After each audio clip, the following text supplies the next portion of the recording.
Welcome to i4 Institute. I am Khushbu, working as .NET software developer in i4 Technolab Private Limited. In last session, we understood about .NET framework architecture. Now we will learn about .NET Basic in this session.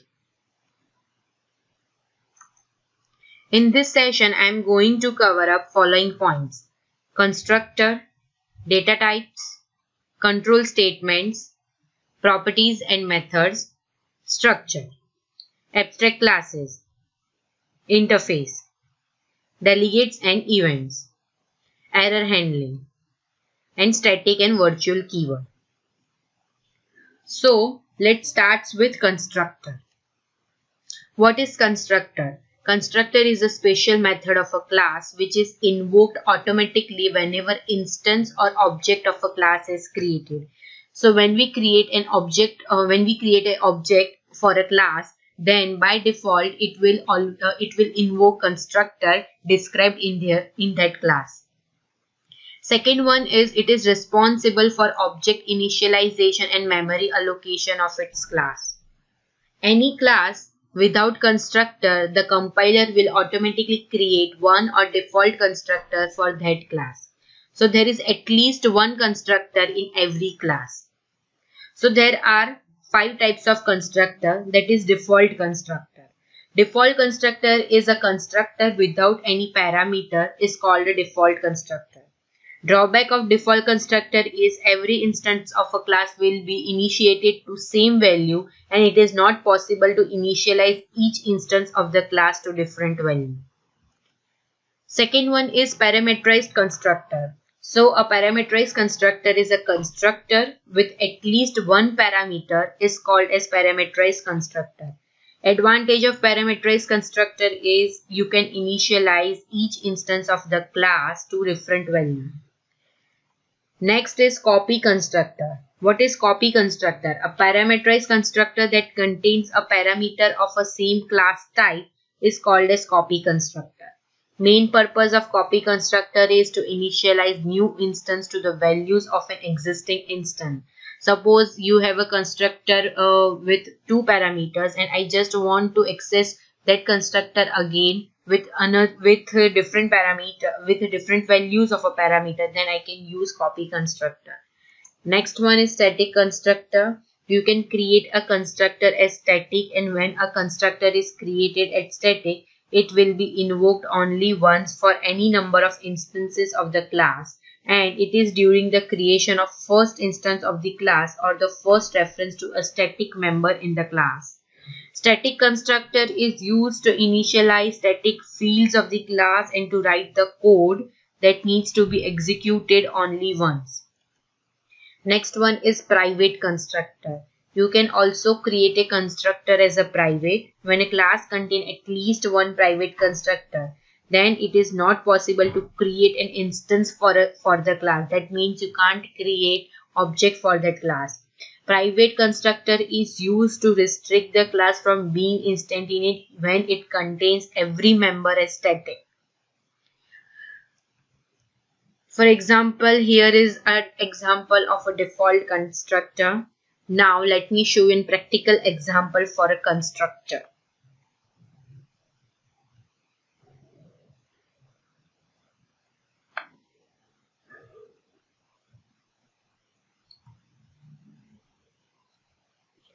Here you can see there is a public class sample class. In that I declared a member variable integer c equal to 0. By default integer c will have a 0 value.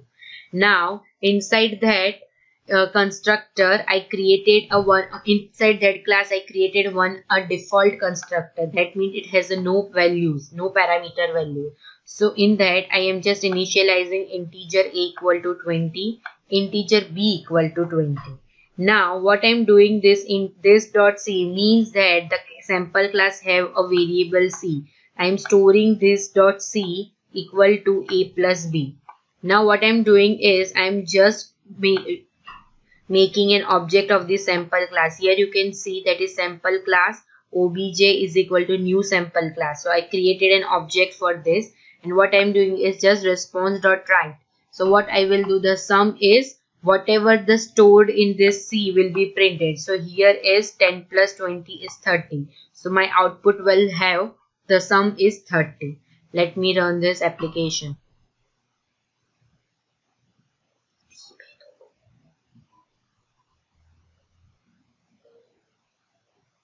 Here you can see the sum is 30 is displayed to you. Now let me make a constructor with the parameters. What I'm doing is I'm just copying this code.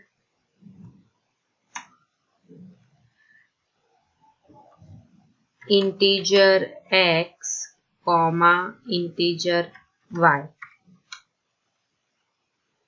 Now what I'm doing is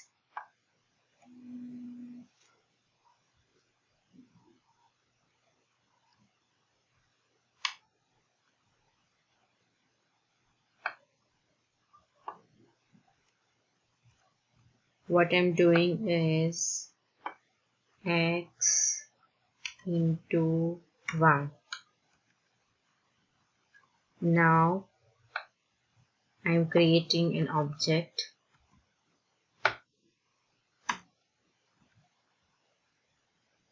obj1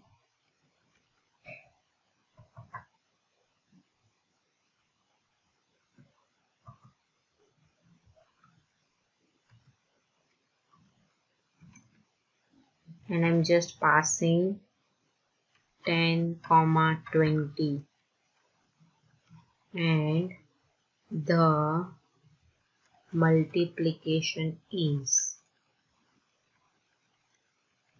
Now let me run this.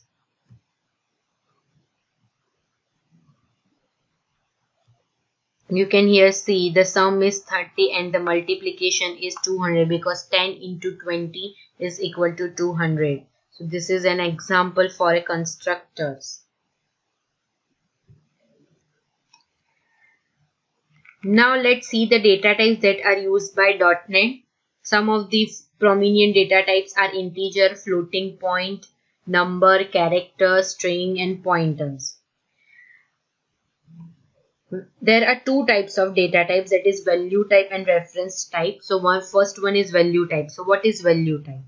Value type variable can be assigned a value directly, derived from a class system.value type. Example, integer, character and float that stores number, alphabets and floating point number respectively. When you declare an integer type, the system allocates memory to store the value. Next one is reference type. The reference type do not contain the actual data stored in variable, but they contain a reference to the variable. In other words, they refer to a memory location. Using multiple variables, the reference types can refer to a memory location. Data in memory location is changed by one of the variables. The other variable automatically reflects this change in value. Example of built-in reference type are object, dynamic and string. Now, next one is control statement. So what is control statement? Control statement determines whether the other statement will be executed or not. Few of the control statement are if, loop, while, do while, for loop, switch case. An if statement decides whether to execute another statement or decide which of the two statements to execute. A loop decides how many times to execute another statement. There are three kinds of loops. That is a while loops test whether a condition is true before executing the control statement. Do while loop test whether a condition is true after executing the controlled statement. For loops are typically used to execute the control statement a given number of times.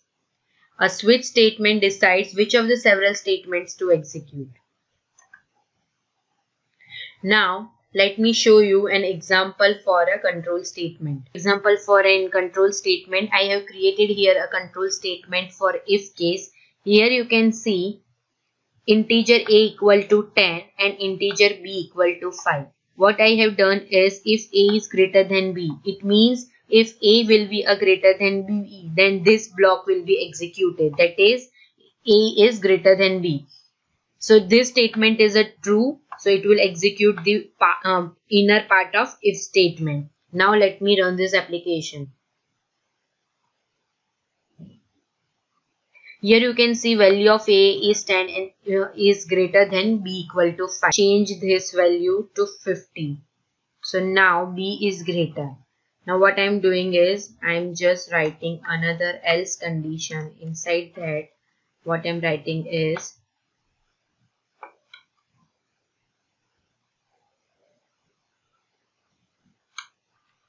value of A is 10 smaller than B equal to 50. Let me run this application. Here you can see value of A is 10 is smaller than B equal to 15 is executed. It means that else part of is executed. Now let me show you an example for loop for integer I equal to 0.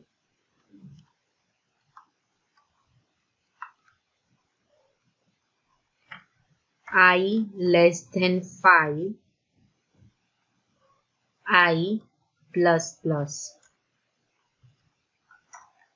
Inside that I am doing my logic, that is response dot write the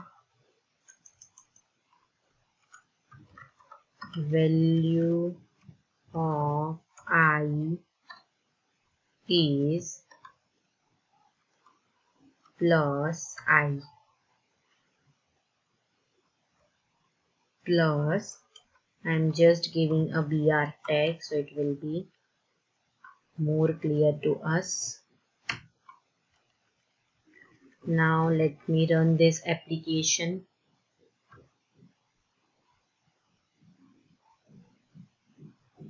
Here you can see it is just go through the value is 1, 2, 3 and 4. Here you can see value of I is 0.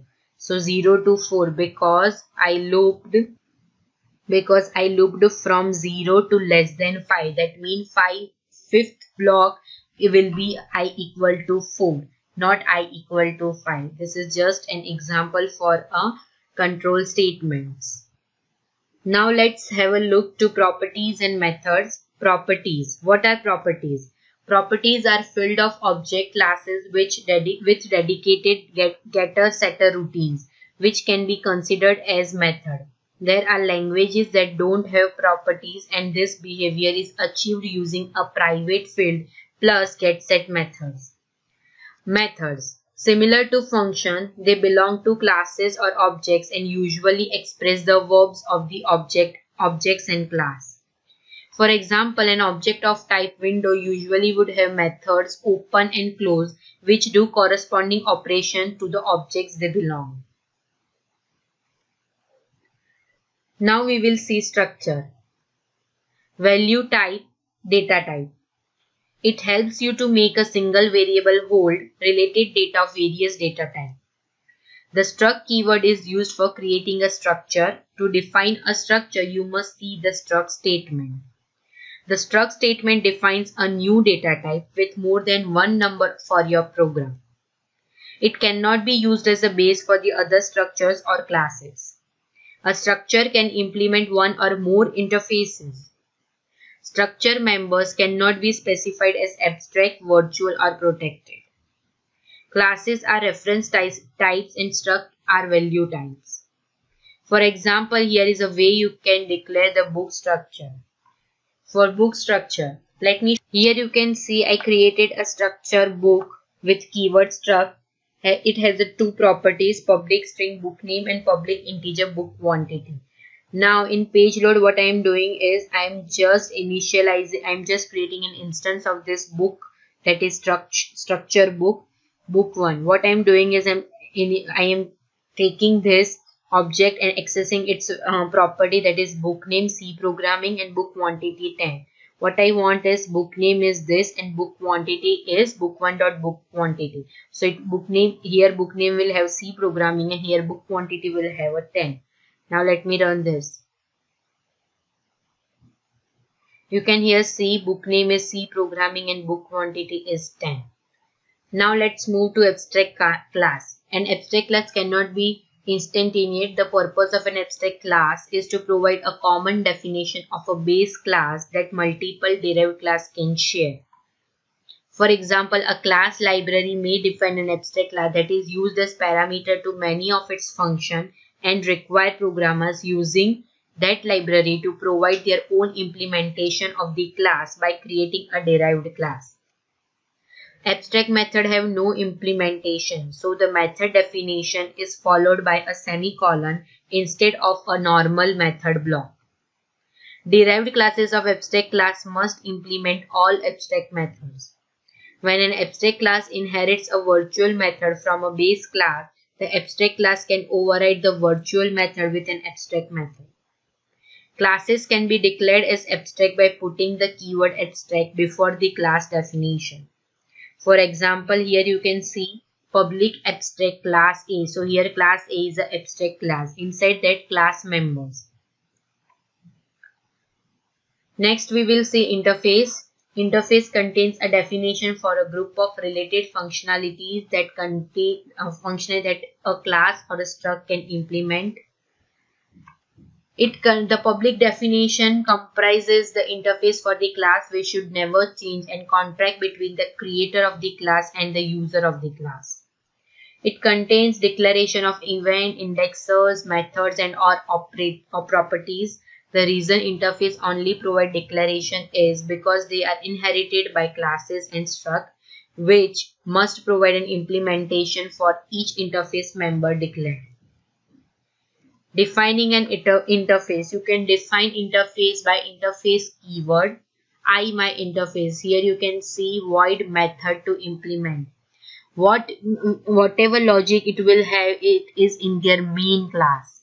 Let me show you an example for it. Here you can see I created an interface class myInterface having a method string add numbers. So now you can see here I created another method that is class useInterface. I'm inheriting this by myInterface class. Inside that I'm just overriding the method add numbers, and what I'm doing is I'm just giving my logic to it.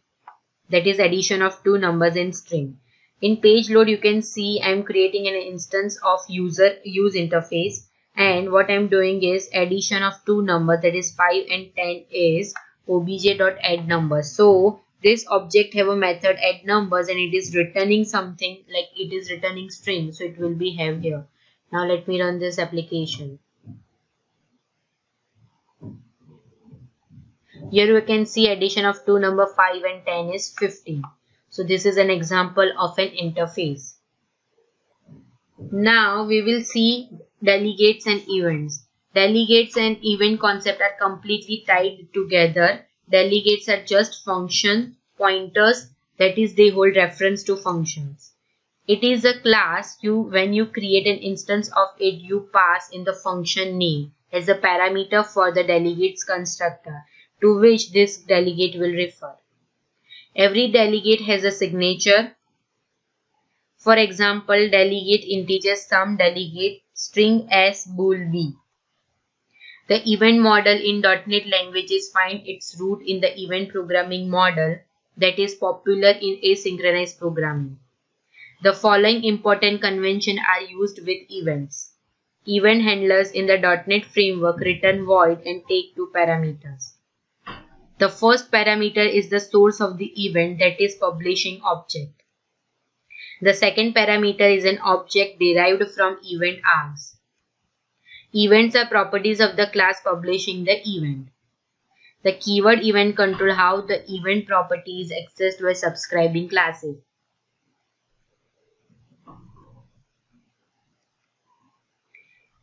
Next one is error handling. An exception is problem that arises during the execution of a program. An exception is a response to an exceptional circumstance that arises while a program is running, such as an attempt to divide by 0. Exceptions provide a way to transfer control from one part of a program to another. C# exceptional handling is built upon by 4 keywords, that is try, catch, finally, and throw. Try block of a code for which particular exception is activated. It is followed by one or more catch blocks. Catch: a program catches an exception with an exceptional handler at the place in program where you want to handle the problem. The catch keyword indicates the catching of an exception. Finally, used to execute a given set of statements whether an exception is thrown or not. For example, if you open a file, it must be closed whether an exception is raised or not. Throw: a program throws an exception when a problem shows up. This is done using a throw keyword. Let me show you an example for error handling. Here you can see inside a page load there is a try block, catch block, and finally block. Inside a try block there is a integer a equal to 10, integer b equal to 0, and integer c. Now what I'm doing is in C what I'm doing is a divided by b. B is 0, so this will raise an exception. Inside a catch part, what I am doing is when it raises an exception, it will print an error message. And finally block will be always executed. So whatever your logic will be in a try block, then whatever exception you want to handle and print the message, whatever you want to print will be in a catch block, and finally will always execute it. Now let me run this application. Here you can see it is raising an error, that is catch block is executed, attempted to divide by 0, and finally block is always executed. Now we will see static and virtual keyword. It's a keyword which denotes the thing that are singular. It often improves performances but makes programs less flexible. These are called with the type name. No instance is required. This makes them slightly faster. Static method can be public or private. For example, static class polls, public static integer value 5. So if you want to declare any variable static, then you have to use keyword static. It can be accessed directly by using class. For example, polls.value, which will always return 5. The virtual keyword is used to modify a method, property, indexer, or even declaration, and allows for it to be overridden in a derived class. For example, this method can be overridden by any class that inherits it. For example, public virtual double area, return x cross x into y. So if you want to declare any method or any keyword, any variable. So let's end the session. Hopefully you enjoyed this session on .NET Basics. Thank you for watching.